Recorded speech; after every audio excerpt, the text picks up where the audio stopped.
বুড়ি বুড়ি মা এর কি হয়েছে? আমি কিছু বুঝতে পারছি না, তুই তাড়াতাড়ি ডাক্তার ডেকে নিয়ে আয়। ঠিক আছে আমি এখন যাচ্ছি, তুমি ওর খেয়াল রাখো। কি রে, কথা বল। ডাক্তার বাবু, কি হয়েছে ওর? ভয় পাওয়ার কোনো কারণ নেই, এটা খুশির খবর। ও মা হতে চলেছে। এই সময় এরকম একটু হয়, চিন্তার কোনো কারণ নেই। আসছি।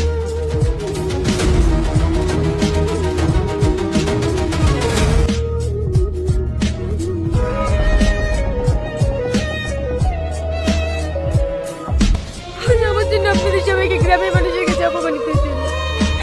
সবই যখন বুঝতে পারছো, তাহলে কেন আছো এই বাড়িতে? বেরিয়ে যাও এই বাড়ি থেকে। ঠিক আছে, আমাকে আজকে যাচ্ছুকু সময় দিন, আমি সকালের মধ্যে সব সমস্যার সমাধান করে দেবো। চলো আমাকে চাটি খেতে দিবা, আমি ভাড়ায় যাবো।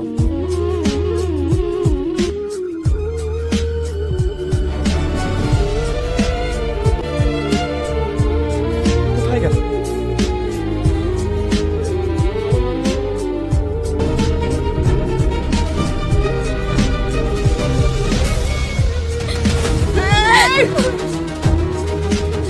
আমাকে ছেড়ে দিন।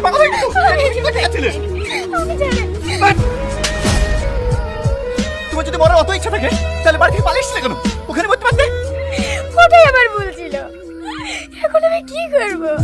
আজ আপনার বাড়িতে আশ্রয় নিয়েছি বলে সমাজের লোক আপনাকে খারাপ করছে। যাকে ভালোবেসে বাড়ি চাইলাম সে আমাকে ইগনোর করছে। আর আপনার কাছে যে ফিরে যাবো সে মুখটুকু আমার নাই। তাহলে আপনিই বলেন, আমার কি মরা ছাড়া আর কোনো উপায় আছে? দেখো, মরে গিয়ে সবকিছু সমাধান হয় না, তোমাকে বাঁচতে হবে। নিজের জন্য না হলে তোমার এই সন্তানের জন্য তোমাকে বাঁচতে হবে। আরে হ্যাঁ, তুমি আমার বাড়িতে থাকবা যতদিন না তোমার বাড়ির বাড়ি আসি। সমাজের লোককে কি বললো না বললো সেটা তোমাকে দেখতে হবে না, সেটা আমি দেখে নেবো। চলো বাড়ি চলো। বাড়িতে কেউ আছেন? কি ব্যাপার স্যার আপনারা? আপনার ছেলে কোথায়? কেন স্যার, আমার ছেলেকে কোনো অন্যায় করেছে নাকি? আপনার ছেলেকে ডাকুন, তাহলে বুঝতে পারবেন। টনি, টনি বাবু একটু বাইরে আয় তো। কি হলো? স্যার, এই ছেলেটাই আমার মেয়েকে ভুকে ভাগে নিয়ে পালিয়ে এসেছে। না স্যার, আমি কাউকে ভুকে ভুকে নিয়ে আসিনি, ও নিজের ইচ্ছা আমার সাথে এসছে। বল, যে মেয়েটাকে ভাগিয়ে নিয়ে এসেছে, সে মেয়েটা কোথায়? স্যার আমি সত্যি বলছি, বিশ্বাস করে আমি কাউকে নিয়ে আসিনি। ও মিথ্যা কথা বলছে স্যার। ও আমার বাড়িতে সামাল নিচার বাহানায় আমার মেয়েকে ভুকে ভাগে নিয়ে পালিয়ে এসেছে।